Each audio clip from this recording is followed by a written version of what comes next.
Čarobni vrt. V majhnem mestu je bil skrit čarobni vrt, kjer so rasle najlepše rože vseh barv in oblik. Vrt je bil prav poseben, ker so rože govorile in imele različne osebnosti. Med njimi je bila tudi roža po imenu Rozi, ki je bila zelo radovedna ter vedno pripravljena pomagati. Nekega dne je v vrt prišla nova roža, ki je bila zelo drugačna od ostalih. Imela je nenavadne liste in cvetove, ki so sijali v temi.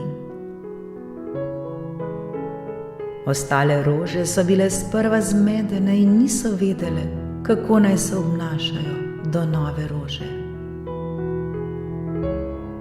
Rozi pa je stopila naprej in prijazno pozdravila novo rožo.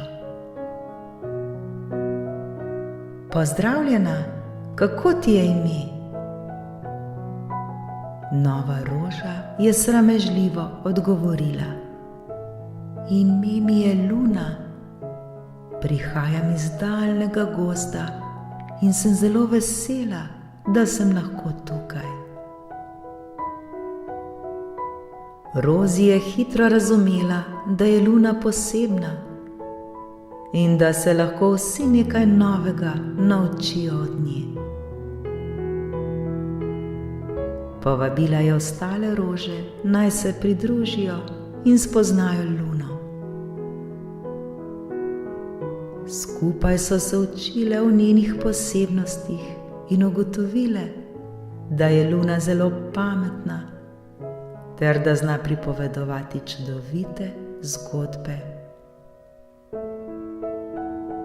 Sčasoma so vse rože v vrtu postale prijateljice z Luno in se naučile, kako pomembno je sprejemati ter ceniti drugačnost.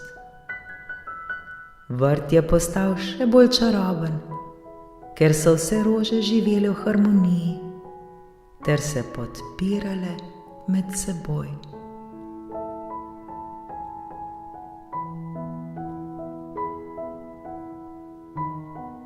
Dragi otroci, bodite odprti in sprejemljivi do vseh, ki so drugačni od vas. Vsakdo ima nekaj posebnega, kar lahko deli z drugimi. Tudi vi ste posebni in drugačni.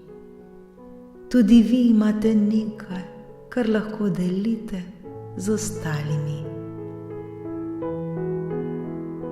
Strpnost in sprejemanje pa sta tista, ki nas bogatita in ustvarjata svet, kjer se vsi počutimo sprejete ter dobrodošle.